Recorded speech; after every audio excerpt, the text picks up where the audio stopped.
नमस्कार, प्रणाम। विलेजवा चैनल पे आप लोगों का स्वागत है। आज हम बात करेंगे लखीमपुर खीरी मैटर पे, जो किसानों को बताया जा रहा है कि जीप से रोक दिया गया, वहाँ वो लोग प्रोटेस्ट कर रहे थे। और जो हमारे टेनी जी जो हैं गृह राज्य मंत्री, उनके बेटे का नाम है। और इसका ये इसलिए बताया है आपको कि इस पे महाराष्ट्र में आज बंद रहा है। अमूमन विपक्ष बंद बुलाता है और उसको सफलतापूर्वक बंद करके वो अपना श्रेय लेना चाहता है, लेकिन लखीमपुर खीरी यूपी का मैटर महाराष्ट्र सरकार क्यों बंद की, इस पे हम चर्चा करेंगे। हमारे साथ मौजूद हैं राकेश चौधरी जी, उनसे बात करेंगे। राकेश जी, बताइए ज़रा कि ये महाराष्ट्र में जो बंद हुआ है, इसको आप कैसे देखते हैं? किस दिशा में ये राजनीति जा रही है? ये राजनीति का एक नया पड़ाव है। अगर आप देखेंगे, एक राजनीति का एक ट्रेंड बदला जा रहा है। ट्रेंड इस तरीके से बदला जा रहा है कि लखीमपुर की घटना हुई उत्तर प्रदेश में और बंद हुआ महाराष्ट्र में, क्योंकि महाराष्ट्र के अंदर महाविकास अघाड़ी गठबंधन जो है उसमें कांग्रेस की भागीदारी है, उसमें कांग्रेस अलायंस के रूप में है। तो कहीं ना कहीं जो कांग्रेस है इस मुद्दे को पूरे देश में ले जाना चाहती है कि भाजपा जो है, केंद्र की जो सरकार है, वो कहीं ना कहीं किसानों के खिलाफ है। और केंद्र के जो मंत्री हैं, उनके जो बेटे हैं, उन पर ये सीधा सीधा आरोप है कि उन्होंने जीप जो है वो चढ़ा दी थी। तो कहीं ना कहीं जब आप इस मामले को देखते हो तो इसमें तीन तरीके के सामने चीज़ें निकल के आती है। नंबर एक जो बात है, अगर आप इस पर गौर फरमाएंगे, 5230 किसान आत्महत्याएं करते हैं महाराष्ट्र के अंदर, लेकिन कभी भी महाराष्ट्र की सरकार ने उस मामले पे बंद नहीं बुलाया। लखीमपुर के मामले को महाराष्ट्र में लाकर के खींचने का मतलब क्या है? उत्तर प्रदेश में चुनाव है, कहीं ना कहीं उत्तर प्रदेश के अंदर जो महाराष्ट्र है वहाँ पर बहुत अधिक संख्या में उत्तर प्रदेश के लोग काम करते हैं। तो यहाँ से जो संदेश देना चाह रहे हैं, करीब करीब 70-80 लाख वोटर वहाँ पर काम करते हैं। तो ये जो संदेश देना चाह रहे हैं कि आप जब वोट डालने यूपी जाएँ तो ये जो वोटों का जो ध्रुवीकरण है वो बीजेपी के पक्ष में न जा करके एक प्रकार से कांग्रेस के पक्ष में जाए। कांग्रेस यहाँ माहौल बनाना चाहती, कांग्रेस अपनी खोई हुई जमीन पुनः प्राप्त करना चाहती है। कहीं ना कहीं ये मौन व्रत और ये जो बंद बुलाना, ये सब उसी का एक पार्ट है, उसके सिवा और कुछ नहीं है। हाँ, क्योंकि पहले तो ये लोग से कतराते रहे कि ये माने किसान को हम समर्थन नहीं दे रहे हैं, ये किसान का आंदोलन है, चाहे वो राकेश टिकैत हो, चाहे तमाम किसान के जो नेता सिंघू बॉर्डर पे बैठे हुए थे, गाजियाबाद में बैठे हुए थे, वो सब बोल रहे हैं। लेकिन अब ये क्या पूरा माने वो राजनीतिकरण हो गया है किसानों का आंदोलन? बिल्कुल, आंदोलन पूर्णतया राजनीतिकरण हो गया है। आप देखिए बंगाल में हो गया है कि था राजनीति? हम आपको बता रहे हैं। पहले लोग ये सोचते थे कि वास्तविकता में किसान की मांगे जायज़ है और सरकार को सुनना चाहिए। काफ़ी लोग भी सपोर्ट में थे। 26 जनवरी की हिंसा के बाद, 26 जनवरी की घटना के बाद बहुत सारा इसमें बदलाव आ गया। लोगों को ये पता लग गया कि यहाँ पर कहीं ना कहीं इस प्रकार के लोग हैं जो देश में अस्थिरता फैलाना चाहते हैं। अगर आपकी मांगे हैं तो आप जाइए सरकार के सामने मांग लेके नहीं जाएंगे। इसका राजनीतिक फायदा उठाने की बात हो रही है। मैं आपको एक उदाहरण देता हूँ। चुनाव थे बंगाल में, राकेश टिकैत बंगाल में भाजपा के खिलाफ विरोध प्रदर्शन कर रहे हैं। हरियाणा के अंदर सरकार के लेकिन वहाँ फिर भीड़ नहीं जुटी तो वापस भी आ गए। वापस आए, लेकिन कहीं ना कहीं उसका एक इम्पैक्ट डालने की कोशिश थी।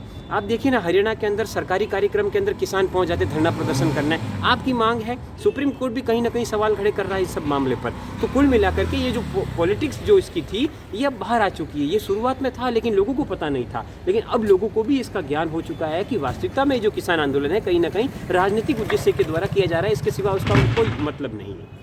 अच्छा, महाराष्ट्र को हम लोग आर्थिक राजधानी हैं जी, वहाँ पे अगर बंद बुलाने से तो बहुतों का नुकसान होगा जी। तो इसका कुछ अगर आपके पास आंकड़ा है, अगर कि लगभग कितना का नुकसान हुआ होगा, आप देखिए, इस पे थोड़ा सा दर्शकों को बताइए। देखिए, मुंबई जो है भारत की आर्थिक राजधानी कही जाती है। सारे प्रतिष्ठान वहाँ बंद रहे, नंबर एक बात। नंबर दो बात, महाराष्ट्र में चीनी मिलें चलती हैं, महाराष्ट्र में कपड़ा उद्योग चलता है, सूती वस्त्र उद्योग महाराष्ट्र में बहुत अत्यधिक मात्रा में चलता है। ये सारे उद्योग बंद रहे। यहाँ तक कि ऑटो रिक्शा चालकों की पिटाई की गई। ये बंद के नाम पर शिव सैनिकों ने जो गुंडागर्दी की है उसको भी कहीं ना कहीं दिखाया जाना चाहिए। महाराष्ट्र के अंदर बंद क्यों? जब कोई देश के किसी एक हिस्से में अगर कोई दुर्घटना दुर्भाग्यपूर्ण होती है तो उस मामले में बंद क्यों? यूँ तो पंजाब के अंदर कई किसान जो है वो आत्महत्याएं कर रहे हैं अलग अलग मामलों के कारण, कर्ज के आर्थिक बोझ तले दबे होने के कारण। तो क्यों नहीं पंजाब के आधार पर महाराष्ट्र में बंद बुलाया जाता है? ये पूर्णतया एक राजनीतिक कदम था जिसका बीजेपी ने भरपूर विरोध वहाँ महाराष्ट्र के अंदर आज किया है। अच्छा, एक और जैसे अब थोड़ा यूपी पे आ जाते हैं। जी, यूपी में क्या हुआ कि प्रियंका गांधी कल गई बनारस। जी, तो वहाँ पे छत्तीसगढ़ के सीएम हैं, बाकी तमाम इनके बाहर के नेता हैं, तो क्या प्रियंका के अलावा यूपी में कोई बड़ा चेहरा इनके साथ क्यों नहीं? जैसे आरपीएन सिंह नहीं दिखते हैं, जी। चाहे और भी जो एक तो प्रमोद हमको याद तिवारी आ गया हैं। प्रमोद तिवारी रहते हैं, कभी कभी साथ दिखते हैं, जी। लेकिन ये लोग मंच पे उस धमक के अनुसार क्यों नहीं दिखते हैं? क्या इनको अंदर अंदर प्रियंका का नेतृत्व नहीं भा रहा है, या अंदर वहाँ भी कुछ ना कुछ चल रहा है? देखिए, आलाकमान तो नेतृत्व के संकराई हम सब जानते हैं, कौन डिसीजन ले रहा है। G23 के कपिल सिब्बल अभी प्रेस कॉन्फ्रेंस 4 दिन पहले किए थे, बताया था कि डिसीजन कौन ले रहा है ये नहीं पता है। तो कांग्रेस वर्किंग कमेटी की बैठक नहीं होती 2-2 साल तक, ये भी एक बहुत बड़ा सवाल है। देखो, कांग्रेस के अंदर कांग्रेस जो है आंतरिक जो कलह है उससे जूझ रही है, इस बात से इनकार नहीं किया जा सकता। लेकिन आपको ये भी मानना पड़ेगा कि प्रियंका गांधी अपने आप को एक सीएम फेस के रूप में वहाँ प्रोजेक्ट कर रही है। हो सकता है वो अमेठी या रायबरेली से किसी एक विधानसभा से वो चुनाव भी लड़े। तो यहाँ पर कांग्रेस, एनडी तिवारी 1980 में कांग्रेस के सीएम होते हैं यूपी के अंदर, उसके बाद से कांग्रेस का आज तक एक भी सीएम वहाँ नहीं बन पाया। समाजवादी, बसपा और बीजेपी, इन तीनों ही सरकारें रही है। तो कहने का मतलब है कहीं ना कहीं कांग्रेस अपनी खोई हुई सत्ता को पुनः प्राप्त करने का प्रयास कर रही है। नंबर 1 बात। नंबर 2 बात, जितिन प्रसाद अभी बीजेपी में शामिल हो गए, बड़े भगदड़ मचा हुआ है। बिल्कुल, दल बदल आज से नहीं चल रहा है। बहुत सारे ऐसे नेता हैं जो कांग्रेस छोड़ करके अन्य पार्टियों में जा रहे हैं। हाँ, मैं नहीं कह रहा बीजेपी में जा रहे हैं, सपा में भी जा सपा में भी जा रहे बसपा हैं, टीएमसी में भी जा रहे हैं, सब अलग अलग पार्टियों में जा रहे हैं। तो कहीं ना कहीं आंतरिक जो कला है, जो प्रशासन जो व्यवस्था जो उनके पार्टी की है, वो कहीं ना कहीं सवालों के घेरे में है। और यही कारण है कि प्रियंका अपने आप को सीएम प्रोजेक्ट के रूप में फेस कर रही है। कितना कामयाब हो पाएगी ये तो 2022 विधानसभा चुनाव के बाद पता चलेगा। अच्छा, एक और चीज़, जैसे महाराष्ट्र से महान आघाड़ी का इनका गठबंधन है, एनसीपी, शिवसेना, तो एक थोड़ा अलग हटके सवाल, बीजेपी पहले, आज से कुछ दिन पहले तक शिवसेना पे डोरा डालती रही गठबंधन में आने के लिए, लेकिन जब से नारायण राणे को कैबिनेट मंत्री बनाया गया और उनका जो विवाद शुरू हुआ,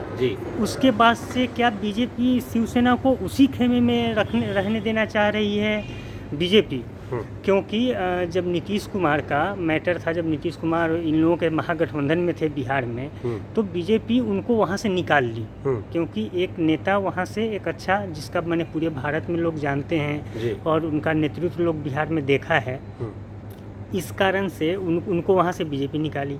और क्या शिवसेना को निकालने के लिए एफर्ट ये लोग नहीं लगा रहे हैं? शिवसेना को चाह रहे हैं कि इनको उसी खेमे में लड़ाया जाए कि हिंदुत्व वोट बीजेपी को वहाँ बरकरार रहे महाराष्ट्र में? देखिए, महाराष्ट्र में इस बात से आप कितना सहमत हैं? महाराष्ट्र में भाजपा सबसे बहुत मजबूत विपक्ष है। भाजपा, महाराष्ट्र में भाजपा के पास 109 विधायक है।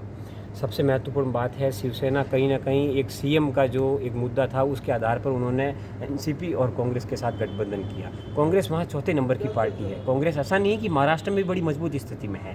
नंबर 1 पे बीजेपी है, नंबर 2 पे शिवसेना है, नंबर 3 पर एनसीपी और नंबर 4 पे कांग्रेस है। तो कांग्रेस वहाँ पर भी गर्त में, ऐसा नहीं है। लेकिन शिवसेना की एक वो जो महत्वाकांक्षा थी सीएम पद को लेकर के, उसी कारण से कहीं ना कहीं यहाँ पर ही गठबंधन हुआ। नंबर 1 बात। नंबर 2 बात, आपने जो कही कि शिवसेना क्या बीजेपी में फिर से शामिल हो जाएगी, बीच में जब लगता है राजनीति में कुछ भी स्थायी नहीं होता है, कोई भी दुश्मन फिक्स नहीं होता है, कोई भी मित्र फिक्स नहीं होता है। इतना पुराना अटल बिहारी वाजपेयी के समय का जो गठबंधन था, उसको तोड़ करके इन लोगों ने एक नया गठबंधन बनाया। लेकिन कहीं ना कहीं राष्ट्रवाद का जो मुद्दा है, वहाँ पर ये दोनों दल जो है साथ आके खड़े हो जाते हैं। तो विचारधारा एक विपरीत विचारधारा वाले दल के साथ ये सरकार चल रही है। बीच बीच में कयास भी लगते हैं, लेकिन फिर मामला शांत हो जाता है। नारायण राणे का सवाल आपने किया। नारायण राणे शिवसेना में थे, उससे पहले कांग्रेस में थे। नारायण राणे मुख्यमंत्री रह चुके हैं महाराष्ट्र के। तो उन्होंने जो बयान दिया, उस पर बहुत सारी लिपापोती और बहुत सारा जो है राजनीतिक हमने देखा। लेकिन अगर नारायण राणे को सीएम बनाया है, तो कहीं ना कहीं बीजेपी ने संदेश देने की कोशिश, सीएम एक पहले सीएम थे, तो कहने का मतलब एक संदेश दिया है शिवसेना को कि अगर आप कांग्रेस के साथ जाकर के गठबंधन कर सकते हैं, तो हम भी क्यों नहीं पैडलर खड़ा कर सकते हैं। बिल्कुल, हम आपके पैडलर खड़ा कर सकते हैं। अच्छा, तो देवेंद्र फडणवीस के नेतृत्व में वहाँ बीजेपी बड़ी मजबूत स्थिति में, और आने वाले विधानसभा चुनाव में मैं ये समझता हूँ कि कहीं ना कहीं वो वापसी करेगी सत्ता में, बीजेपी अपने दम पर सत्ता में। एक और बात, मन से, बिल्कुल मन से, महाराष्ट्र नवनिर्माण सेना, मैं आपको एक बात बता दूं, महाराष्ट्र नवनिर्माण सेना मन से ये सोच रहा है, राज ठाकरे जो ये सोच रहे हैं कि मैं कहीं ना कहीं बीजेपी के साथ मिल करके एक गठबंधन करके शिवसेना की जगह अब मन से लेने की कोशिश कर रही है। मैं आपको बता दूं, 2019 का विधानसभा चुनाव हुआ था महाराष्ट्र के अंदर, कहीं ना कहीं शिवसेना को जो सीटें मिली वो बीजेपी के कारण ही मिली। हाँ, दोनों नहीं, बिल्कुल, क्योंकि चुनाव आपका प्री चुनाव आपका एक अलायंस था। उसके बाद आप अलग हो गए। तो यहाँ पर वोट जो लिए गए थे वो मोदी के नाम पर लिए गए थे, लेकिन बाद में सत्ता में कोई और लोग बैठ गए। हाँ। यहाँ शिवसेना का गढ़ शुरू हो गया है क्योंकि उनके पास नेता हाँ, नहीं क्योंकि है। उनका जो हिंदुत्व एजेंडा था उसी से वो अलग हट गए। बिल्कुल हट गया। अच्छा, अभी एक चीज़ बताइए, क्या ये इसको सरकारी बंद कहा जाए महाराष्ट्र वाले का? ये सरकारी बंद ही था। ऑटो रिक्शा चालकों की पिटाई हुई, बसों के शीशे फोड़ दिए गए, ये और नहीं तो और क्या था। शिव सैनिकों ने गुंडागर्दी की है वहाँ पर, भाजपा ने उसका पुरजोर प्रशासन विरोध कहाँ किया है। थी? प्रशासन के हाथ सरकार के पास है। प्रशासन को जब ये आदेश दे दिया गया है कि आप बंद करवाएंगे, जब सरकार द्वारा बंद किया जाता है तो उसका कुछ अलग ही नजरिया पेश होता है। तो आर्थिक आधार पर भी चोट पहुंची है और कहीं ना कहीं ये गलत संदेश, एक मैसेज गलत गया है। बिल्कुल गया है पब्लिक के अंदर कि लखीमपुर की घटना का महाराष्ट्र में क्या मतलब। आपको विरोध प्रदर्शन करना है, आप और भी कई तरीके हैं विरोध प्रदर्शन करने के, लेकिन आप इस तरीके के आप काम करके सबसे ज़्यादा महाराष्ट्र महाराष्ट्र में किसान मरते हैं, आत्महत्या करते हैं मैंने कर्ज बताया के है तले, कि लेकिन उनके लिए कभी कोई नहीं किया, न 2 वर्ष में एनसीपी न शिवसेना। 2 वर्ष में 5230 किसानों ने आत्महत्या महाराष्ट्र में की है, अकेले विदर्भा महाराष्ट्र में सबसे ज़्यादा। नागपुर और विदर्भा जो है, ये जो रीजन पड़ता है नॉर्थ महाराष्ट्र का, सबसे ज़्यादा किसान आत्महत्याएं कर रहे हैं। कितने किसानों के घर गए हैं ये लोग, लेकिन लखीमपुर की घटना पर महाराष्ट्र के अंदर पंजाब के सीएम चले आते हैं, छत्तीसगढ़ के सीएम चले आते हैं। ये केवल एक राजनीति है। कहीं ना कहीं कांग्रेस उत्तर प्रदेश में सत्ता में लौटने की जमीन तलाश है, छटपटाहट जिसको हम कह सकते हैं, बस वही है, इसके सिवा और कुछ नहीं। कांग्रेस अपना ज़मीन तलाश रही है। आप लोग को ये वीडियो कैसा लगा देखिएगा, शेयर कीजिएगा, सब्सक्राइब कीजिएगा। धन्यवाद, प्रणाम।